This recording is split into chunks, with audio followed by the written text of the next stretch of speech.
Hello, everyone. Welcome to The Way Podcast, where we talk about Yahweh and how to live life His way. I'm your host, Victoria, and I am so happy you have stumbled upon this podcast. So if you're watching on YouTube, you see that we are on a new channel. I prayed about this for a while, and I just felt like I wanted to separate my YouTube channel, like personal YouTube channel, with the podcast in this season going on. So the only thing you will get on this channel is the podcast episode. So if you just happen to stumble upon this channel and you think this is my first video, this is not. I can't even tell you how many podcast episodes on my personal channel, which will be in the description below. But so it feels weird because it feels like we're starting new, but also we're not starting new. It's just a brand new spanking channel. So I'm excited to separate the two entities and make the podcast its own thing on YouTube and not mixing it and maxing and mixing it with my personal stuff on my personal channel. So if you're new here, I'm Victoria. Today, okay, so this is also why we're telling my testimony. On my podcast, I have told my testimony, but it's literally been like 3-4 years. And I don't have a video of me saying it because when I first started this podcast, it was audio only, not video. So this is also why we're revamping the testimony. Actually, not revamping because nothing has changed except my testimony. We are just retelling what the Lord has done for me. So that's going to be the first video on this new channel, and the regular episode, I guess, if you're a regular listener on the apps. What is it called? Spotify and Apple Podcasts. So my testimony, this is what we're talking about today. Oh, before we get into the episode, please like and subscribe on YouTube. Leave me 5 stars on whatever podcasting platform you are listening on. And let's get right into today's episode. Also, y'all, I just need to preface, I do not have on no makeup. I barely brush my hair. I barely put earrings on. I was like, you know what? I just feel like the podcast has went through a rebrand. I also got a new podcast cover art, and it's so cutie. I love it. I did it all by myself. And yeah, I just feel like I don't want to strive. Not that I have been, but I think what burns me out and overwhelms me is striving and like just getting tired all the time and like doing all these things. And so this is the revamp of me not trying at all. And the only mission is to glorify the King of the universe. We love Jesus. And yeah, so I have on no makeup. I'm not saying this might be a regular thing, but I might try harder the next episode. But today, I just wanted to sit down, chit chat with you with my little Stanley. Her name's Riley, everyone. I'm actually getting a new Stanley soon because she is beat up. If you could see on the video, you probably can't, but she goes pickleballing with me all the time, and I drop her on the concrete and she's just ratchet now. So anyways, here we are chit chatting and sipping on our electrolyte water. But okay, my testimony. Also, if you're new here, I really like the episodes to be around 20 minutes, but I'm about to tell my life story. So this might be a long one. We will see when we get to the end. But okay, I'm so excited to tell my testimony again. It's hard telling my testimony because I get going down memory lane and it's just not cute. And yeah, you know, but you know, it is where the Lord brought me from. So we will scream it to the rooftops until we are in heaven. Okay. So my testimony, I'm literally thinking about little Victoria and it's making me cry. So my testimony, where did I begin? So let me just tell you, the whole preface of my testimony is very, very, very sports heavy. I was a very sports heavy athlete girl growing up. And yeah, so that's literally what this whole story revolves around. So, but with that being said, the sin struggle was idolization. And so you can insert said whatever you need to insert here in my story to fit your story, because there's probably some similarities there if you struggle with idols. And so, yeah. Anyways, let's just take it back to little Victoria. Also, don't go listen to my first testimony because I might missed some things. I don't know. It's the same story, but details are foggy now. Okay. It's been some years. Okay. But let's take it back. So when I was young, like before the age of 5, the only memories I have is my sister was also an athlete. She's older. She's like 5-6 years older than me.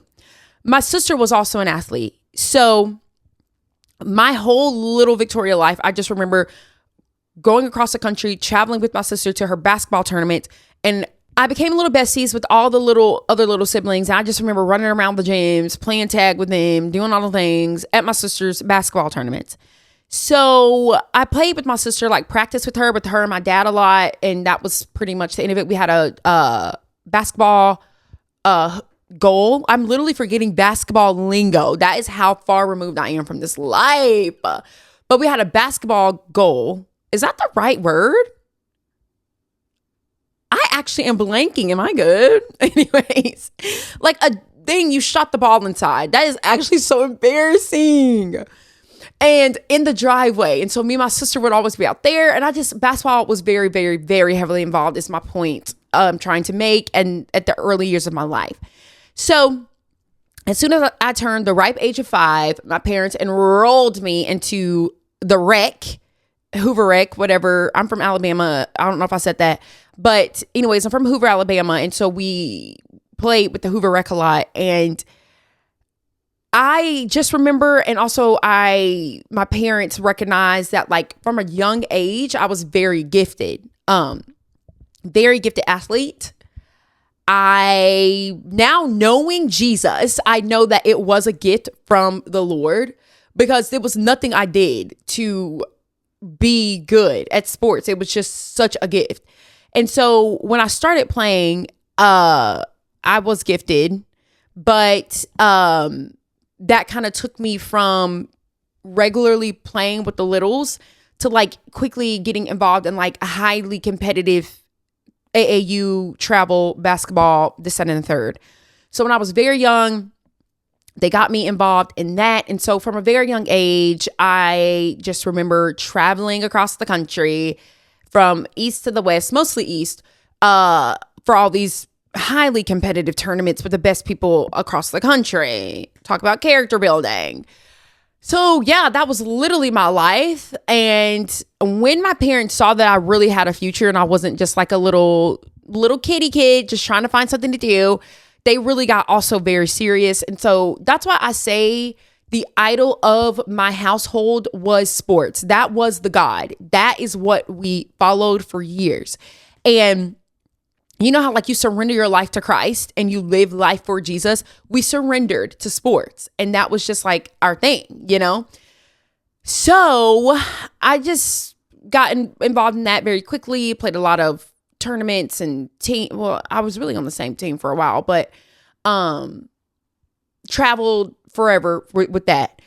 Now, fast forward, that was a way of life from the beginning, from kindergarten all the way. Now I'm in 10th grade. I'm 10 years old in the 5th grade. And one thing about my life is I never got breaks. Okay. I practice 7 days a week. And if I wasn't practicing with the team, I was practicing with my dad or my mom and just always at the freaking gym, bro. I still have PTSD about the smell of a gym to this day. All basketball courts smell the same. And so anyways, I was just practicing, doing all types of crazy stuff 7 days a week. Ugh. Literally, I'm getting frustrated just thinking about it because I remember being frustrated as a kid of like waking up on Saturday mornings, going to the gym with my dad and just being so frustrated that I'm at the freaking gym. I just didn't want to do that all the time as a little kid. But when I was 10 years old, I got this random Wednesday night off. My neighbor, her name was Bailey. I'll never forget her, invited me to children's church. That random Wednesday night I got off. Still don't know why I got that night off. And also my memory is not the best. And this is the literal only memory I have as a 10-year-old girl. Okay. But she brought me to children's church and we did the whole little thing. And at the end of the children's gathering, the children's pastor asked, was there anyone here who wanted to give their life to Jesus who doesn't know Jesus? And I remember like raising my hand because I knew I didn't know Jesus. And yeah, I gave my life to Christ that night. We said the little prayer, and then I went to the little church store and bought my first little Bible, which is over here. I'm still looking at it, and it has the date. It was like March something 2007, and my handwriting was so bad. Actually, let me get that for y'all because that is so sentimental. Oh, I'm crying. Okay. This is my first Bible. First of all, look at her. She's so like old and beat up. Okay. But here's when I bought it at the store. I'm gonna cry. I was 10 years old. Yeah, because I was born in 97, and the date is March 28th, 2007. If you are watching the YouTube, I am showing me writing. Look at how I did my little A's.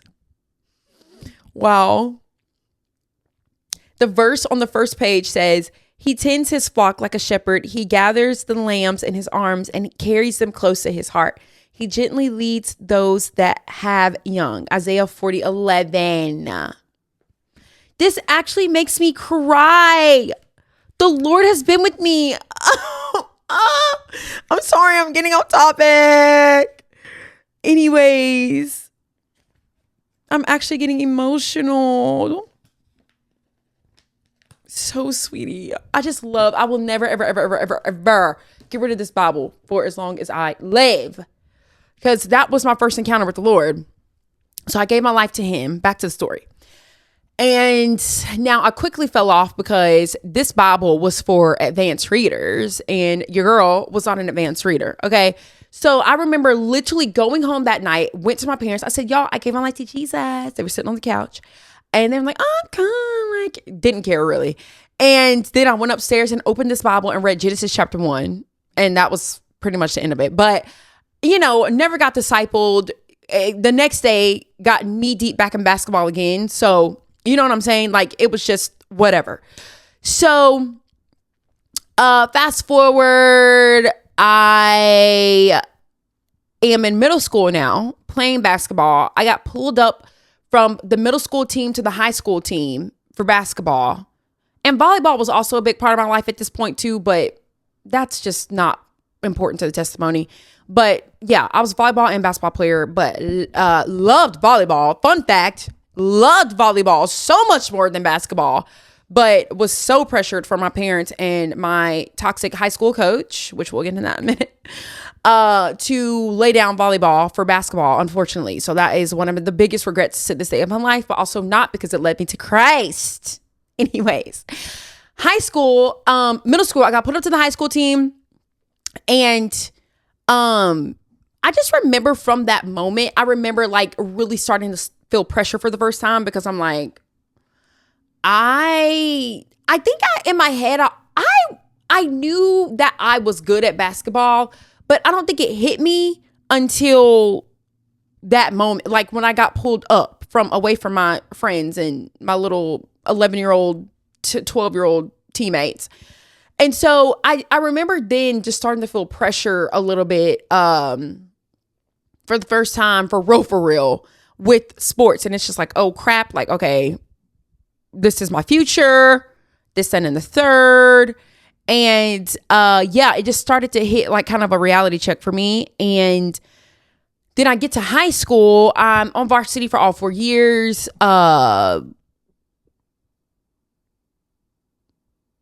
Just very good at basketball. Like, I don't know how else to just describe it to you. But, okay, here's what's significant about high school.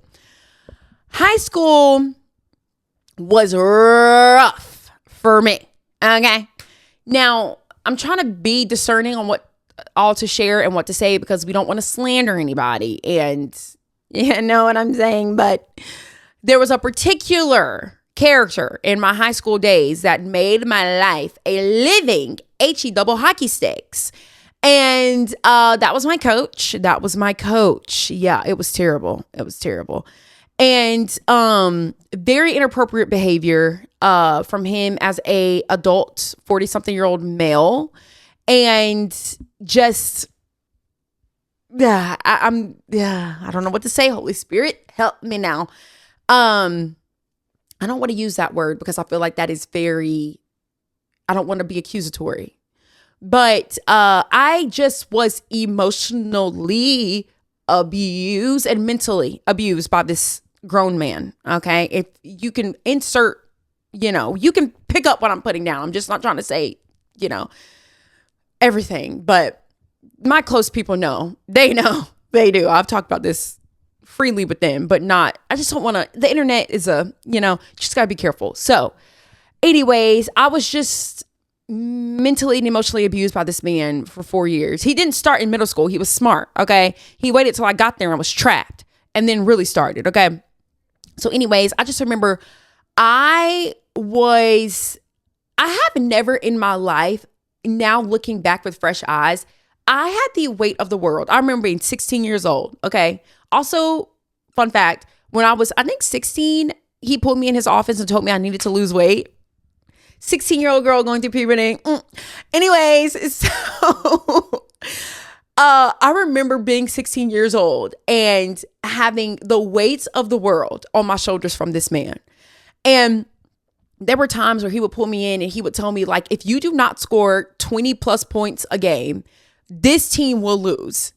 So then I remember going out, and everything I did was so selfish at this time because I did not know Jesus. Like, everything was for Victoria. Everything was for her scholarship. Everything was for college. Everything was for her future.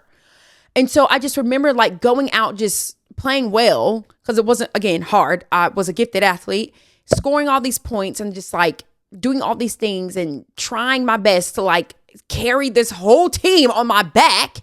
And it just weighed me down mentally, while also off the court being emotionally and mentally abused by my head coach. And then we had an assistant coach that was like a real young guy that was also just such a bully and just such a bad person as well. Sorry, I'm trying to be careful with my words, but this is just the truth, y'all. This is what I was walking through.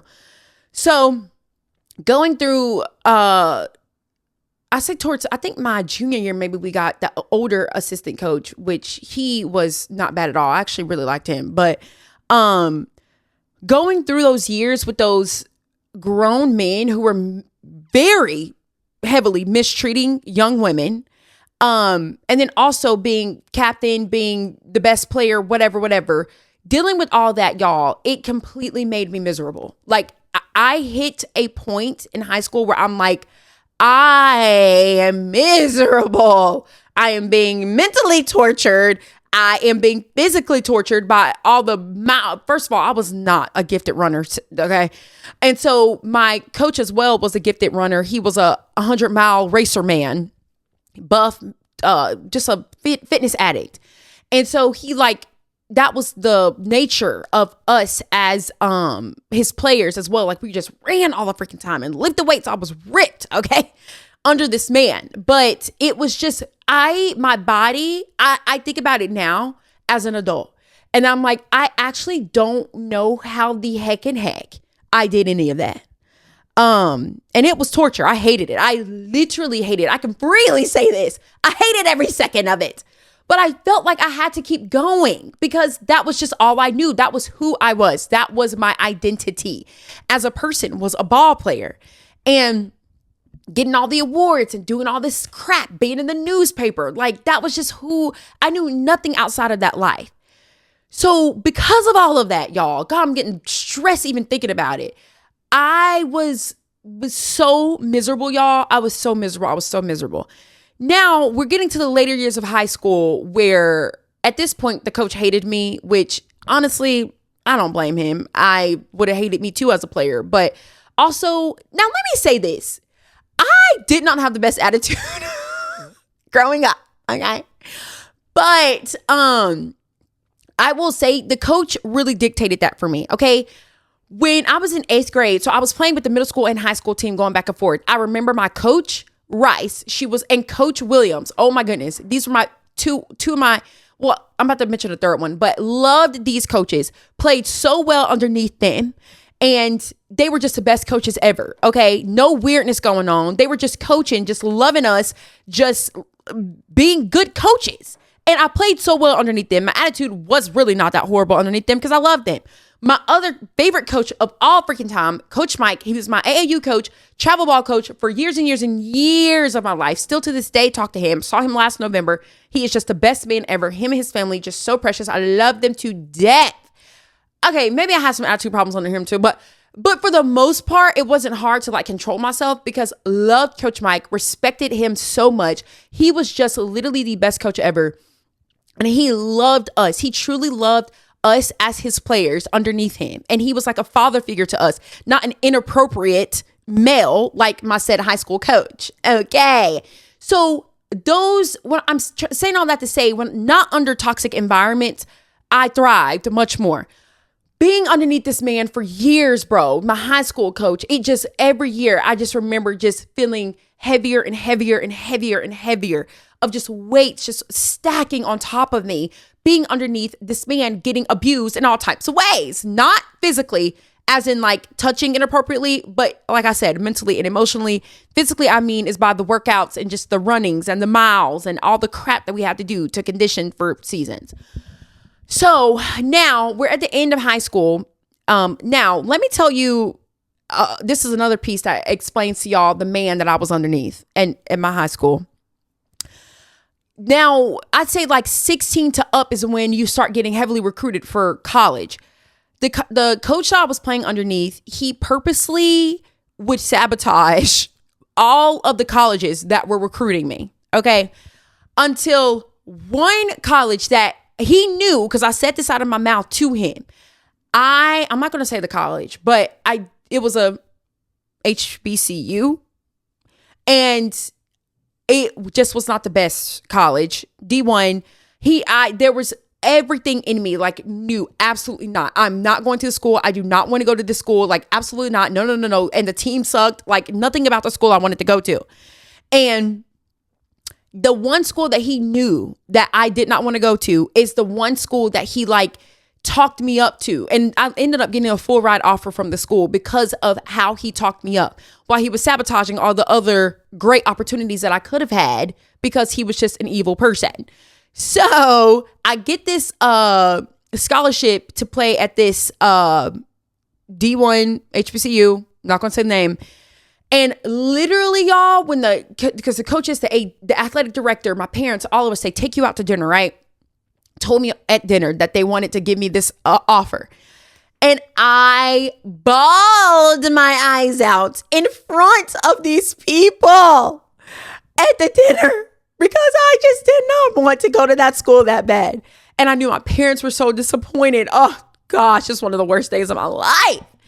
And so anyways, I remember crying in front of these people, y'all. Like, how embarrassing. And so then the head coach walks me out. She's like, what's going on? And I remember like lying to her face. Like, I'm just like a little bit overwhelmed. Not telling her that there's no parts of me that wants to go to this school. And the only reason I know I'm getting this offer is because my high school coach that did not like me talked y'all up talked me up to y'all so I could get this offer, knowing that I didn't want to go to this school. It was just all of these emotions that were just building up. So I go home that night and my parents it was a silent car ride back to Hoover, Alabama, let me tell you. And I told them, I said, y'all, I don't want to go to this school. Do you hear what I'm saying to you? They're like, my dad was very disappointed. He really wanted me to go. And they were just like, it's fine, Victoria. Like, we'll figure it out. You know, my parents, very supportive, love them to the ends of the earth. I remember I was also in a recruiting like database or whatever called NCSA or whatever. And there were coaches also hitting me up through there.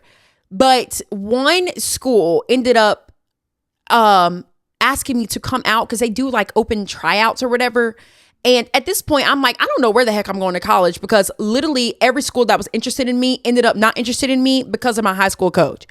And so this one school in South Carolina wanted me to come out and like play with like an open practice or something with their team at the time. And my parents, we got on the highway, we went, and literally that's one of the best days I ever played in my entire life. The next day they called and offered me a scholarship to play for them. So they didn't even consult my high school coach, which is how I ended up going to this freaking college. Okay. So anyways, now we're at the end of high school. I get this offer to go play at this D2 school in South Carolina. And that was also a goal of mine. I wanted to make it to one of the Carolinas to play. I didn't want to stay in Alabama. Okay. So it was a D2 school. They were a great, great, great program. If you do some digging, you might can find it. But I'm also just weird about saying school names on the internet. But anyways, yeah, I went and played for them. And here's the thing though. By the time I made it to college, I hated basketball. I was miserable. Do you hear what I'm saying to you? I could literally take a knife and stab every orange ball I see. Because at this point, I was just done with the game of basketball. But then that's all I knew. Okay. Did not know Jesus for real at this point. And so that's all I knew. And that was my future. And that's been the ultimate goal, I guess. And my parents' goal, I guess. So here we go. Okay. So we're going to the school. My number one, I got really heavily involved in FCA later on in this story, but just real quick, my number one advice to high school athletes is to don't go to college and play your sport if you are not 100% in love and passionate with it. Because you think high school is hard. College athletics is a whole nother beast. Do you hear what I'm saying to you? So anyways, I go in the back of my mind. I'm like, I don't even like this sport. How the heck am I moving my whole life to another state to be here for 4 years playing this sport that I don't even like?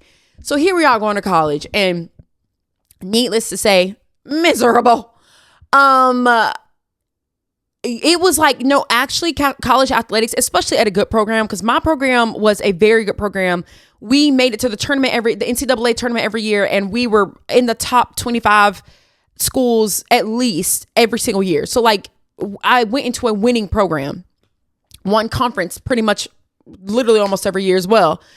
And anyways, full-time job, okay? Waking up at 5 a.m., running across campus to the sports complex, doing all these dumb workouts, going, running, getting tortured, getting late to class, getting berated in class because you were late to class, but you're an athlete, so like you kind of don't have an excuse. And my college coach said with his chest that he comes first. You know how a lot of coaches say, hey, academics comes first? No, my college coach was not playing that. He was like, we're paying for y'all to be here. So technically we come first, academics come second. He said that with his chest multiple times.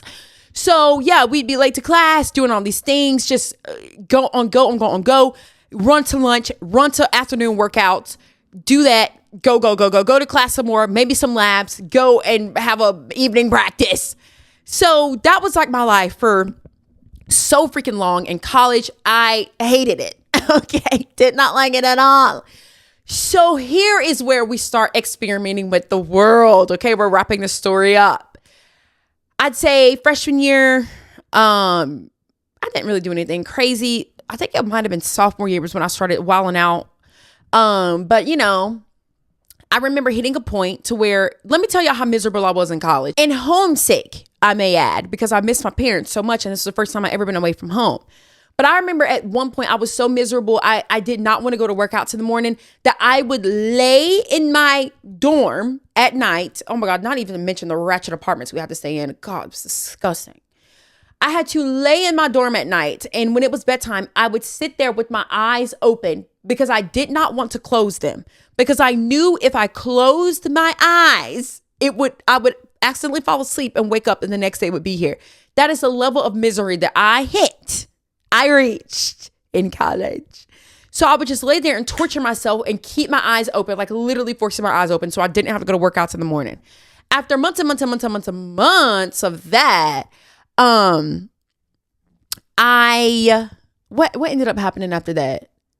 Oh, I started experimenting with the world. And now, granted, I do want to say this for the record. I actually did like my college coach. I mean, he was a little mean, but he was a great man. And I really did like him. And he was a good coach. I think some of his methods were a little like OD, but great man. Still like him and his family. My assistant coach actually loved the Lord. But anyways, I just wanted to put that on the record. The coaches were not the problem. I mean, he was a problem a little bit, but not that much. He was a good man. So anyways, it was just his way of coaching and his way of running his programs. And that it was just miserable. We were all miserable though. It was not just me. And when I started reaching that level of misery where I was not closing my eyes at night because I didn't want to go to sleep and wake up the next morning, that was when I was like, okay, I refuse to let this misery win. Like, I am going to do something. I'm about to take control of my own life. I'm about to do something to bring me joy. So then that's when I was like, partying, drinking, boy, sounds like a fun route. That was when I started wilding out just a little bit. And I started partying and doing all the things. And it was very short-lived, though. It was about a semester and a half. I was wilding out. And that was my sophomore year. And then my junior year, I was doing that, partying, miserable. I think back on it now, that was not fun. Literally being drunk, alcohol, puking, late night runs to McDonald's and cook out because you're drunk. Like, what about that is fun? Okay. And I was just masking, though, so hard, the misery that I felt, y'all. Oh my goodness. And so I remember one time I was out till 4 a.m. with a 6 a.m. practice. Isn't that crazy? Like, what am I? That's why I look back and I thank the Lord for protection, because the way that I'm alive is actually insane, and healthy and fine is insane. But anyways, I started wilding out, y'all, and doing anything I could to smile. And even though I really wasn't even enjoying it, even now, like thinking about the temptation of sin now, temptations only come things that are enticing to you. Ever since I gave my life to the Lord, I put alcohol down and never looked back, because I never enjoyed it. Like, even to this day, I don't drink. I literally could go the rest of my life without picking up an alcoholic beverage, because it just was not, I did not enjoy it at all. Like, that's how much I wasn't enjoying it in the moment. To now, it's not even a temptation for me, because I'm like, why the heck was I doing that in the first place? But anyways, so I reached this new level of misery. I'm drinking, I'm partying. And I'd say that was my sophomore year. I really started that. And then fast forward to my junior year of college. Now, how can I make this part of my story in 2 minutes? Basically, long story short, my coach, now I did like my coach. I will say that he was a great man. But one of his tactics of coaching was playing mental games to like break down. Like, his whole lingo was like mental toughness, mental toughness, mental toughness. And so he had like his methods or whatever to like build our mental toughness. And so like he would pick on a player for a few weeks. Like, it'd be one player for a few weeks. That's his target. And he'd really be getting on them. He'd make them run extra, do all these things. And so I would say that was probably me in this season of what I'm about to tell y'all. But he was just playing mind games with me. But not in an abusive way like my high school coach, or an inappropriate way like my high school coach, if you're picking up what I'm putting down, but in just a coaching way. Okay. It was just like a coaching, whatever. And so at this point in my junior year of college, I'm playing, we're in the heart of the season. This is conference, full blown conference play. And he was picking on me a lot at this point. And I remember one of the drills, it was called Dematha. It was like our warm up drill. And he basically like kicked me. I was in the middle, because it's like 6 down and backs, and like one down is like a dribbling thing, and then another one's like a handling thing. It's like a basketball handling drill, whatever. And so I'm in the middle of it, about to make my time. I always made my Dematha time. And he pulls me out on like the third sprint. He goes, Victoria, you can just sit this one out. Just go ahead and get dressed. You weren't going to make your time. Kicks me out of practice. We're not even 3 minutes in. I literally fought back. I said, Coach, I was about to make my time. Like, you are ruining it. Like, if I go right now, I can still make my time. No. You're good. Just go get dressed. Go get dressed. So I'm like, okay, whatever, sir. I walk out of practice and I go to the training room to get my after practice treatment, which now I don't even know why I did that, because I didn't even practice. But anyways, I go get my after practice treatment in the training room. And while I'm in there getting my treatment, a few other girls got kicked out. So like I said, he's doing his little coaching mental whatever thing. 3 or 4 more girls get kicked out of practice that day. And that was a travel weekend to a conference game in Florida. And if you got kicked out of practice before a travel weekend, you were not going to travel. So all the girls my teammates that got kicked out, we were all in the training room like cutting up, because like, I mean, what are you doing this weekend? You know, we're not traveling. And so anyways, we all started going over our weekend plans in the training room. And I told them I was going to the movies with my friend Cade to watch whatever movie we were going to watch. And because Cade was on the men's basketball team and he had torn his ACL. So he was also stranded in campus because he wasn't traveling as well. And Cade was one of my best friends at the time. Loved that boy to this day. Anyway, so me and Kate were going to go to the movies and hang out, have a little time. And then the baseball season opener was that weekend too. And I was like, I'm going to the baseball season opener. So then, but that following Monday, my coach calls me into his office and he's like, Victoria, basically he had a bone to pick with me. I'm like, what's up, coach? He's like, it's come to my attention that you said that you were excited. You got kicked out of practice so you could go to the baseball season opener and go to the movies or whatever. And I was like, coach, I did not say that I was excited I got kicked out of practice. I said that because of this event of getting kicked out of practice and not being able to travel, I'm going to the baseball season opener and I'm going to the movies. Anyways, he was just like, basically suspended me. He's like, well, you're suspended because da da da da. And at that time, that was when we were knee deep in the mind games. And I'm like, okay, is that all? Great. So I walk out of the office and I call my parents. I'm like, I'm suspended. He said that he was mad at me for da da da da. And they were like, okay, whatever. Like at this point, my parents were done too. It was just a lot. And so I was suspended for like a week or so. And my teammates who lived with me, they would come up after practice like, Victoria, coach wants you to go to his office and like beg for your spot back. Now, I was very prideful. One thing I was not going to do was beg, especially for a spot that I didn't even want. I didn't even want to play at this point. I was sick of basketball. Okay. And so anyway, so like, Victoria, go beg for your spot back. Coach wants you to go beg for your spot back. I said, absolutely not. You will not have me begging. Not. So, a few more weeks go by, and let me tell y'all how petty I was. Now, I was prideful and did not have a good attitude, okay? When we played our conference games at home when I was suspended, the women, my team would play, and then the men would play right after. And so I would come in purposely on like the last 2 minutes of the fourth quarter of my team playing and sit where they would see me come across their bench and then stay for the whole men's game. That is horrible. I do not recommend this behavior, okay? I did not know the Lord, did not have the Holy Spirit. Maybe, I don't know. Anyways, so yeah, that's just what I was doing. Y'all, I was on out. I was partying, doing all the things. And basically, he calls me in his office 3 weeks later after the initial suspension. This is my junior year of college. Okay, remember, you got timelines matter. He goes, Victoria, it's clear that you don't want your spot back, so we're going to let you go. I said, okay. I literally said, thank you for these 3 years. And I walked out. That was literally the conversation. And I remember walking out of that office and I felt like a tear come down my face.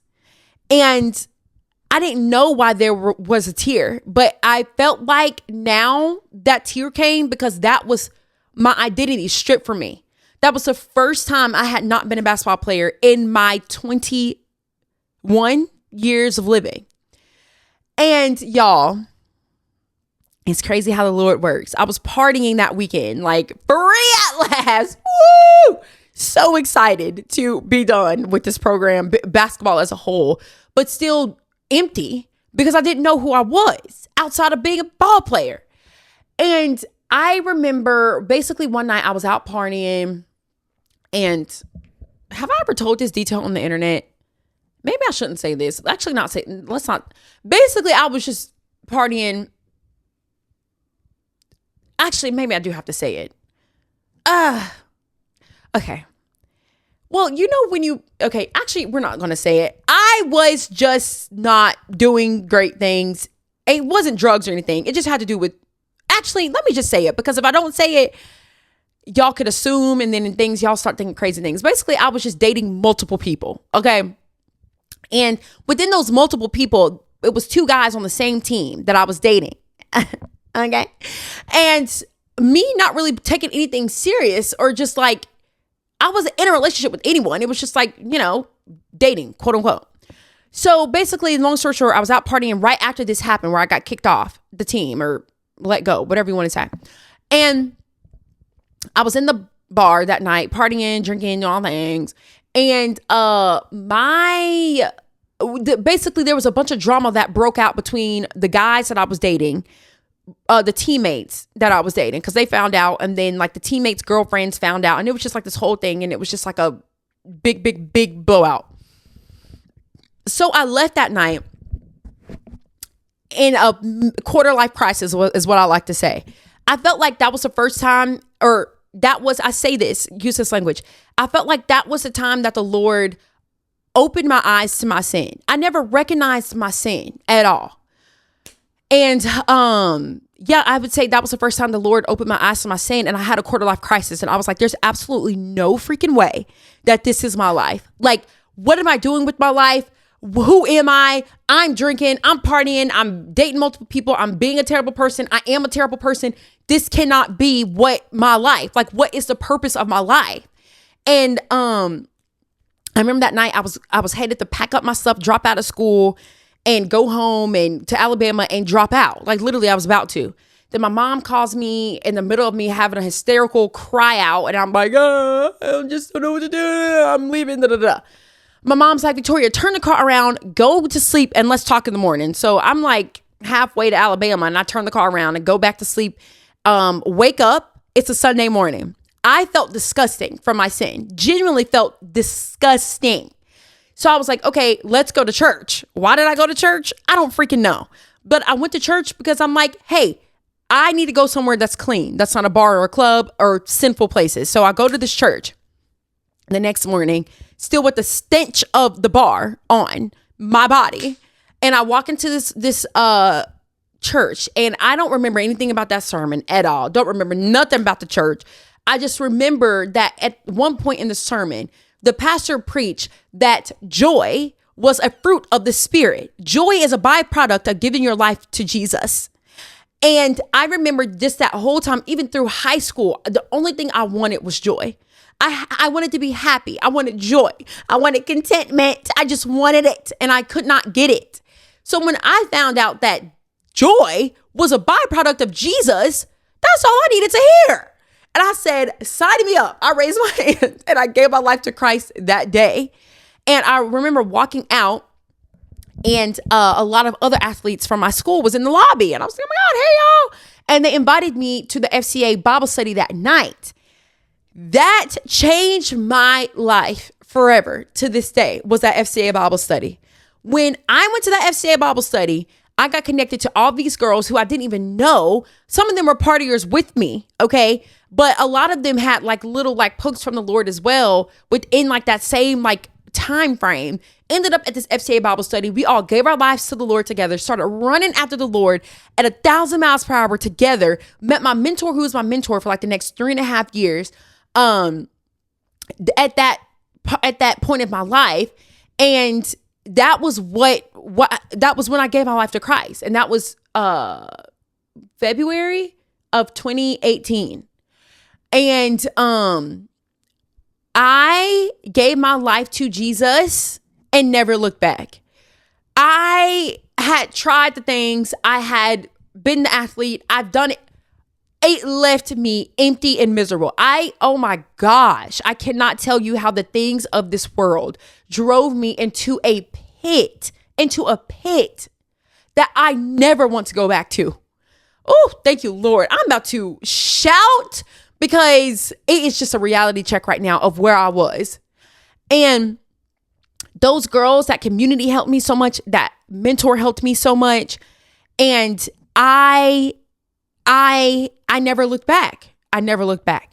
Now, there's a verse in the Bible that I feel like correlates with my story. Let me find it. Let's use my first Bible that I ever bought. Again. This is a verse that I feel like correlates with my testimony. Matthew 6:24. No one can serve two masters. Either he will hate the one and love the other, or he will be devoted to the one and despise the other. You cannot serve both God and money. The reason that I feel like that verse is me is because 2 weeks after I got let go from the basketball team is when I found Christ. I was holding on to that idol for dear life. I am a basketball player. I am a basketball player. Like, that was who I was serving. That was the other master. The Bible says you cannot serve two masters. It was absolutely not a coincidence that 2 weeks after that moment is when I gave my life to Jesus. Jesus literally had to get that master out of the way for me to serve him with my whole heart. And that is one of the reasons also why I felt like when I walked out of that office, that tear fell, because it's like the Lord stripped that idol from me. I did not know who I was apart from that. And I am just so grateful and thankful. After that day, I gave my life to the Lord. I have ran 100 miles an hour towards Jesus. And there have been some hard moments. Now, let me go ahead and debunk the lie that giving your life to Jesus means an easy life, because that is not the case at all. But y'all, I just cannot explain it to you how giving your life to Jesus, the one and only true God, there is no other God apart from him. Giving your life to him will fill you in ways that you are searching for.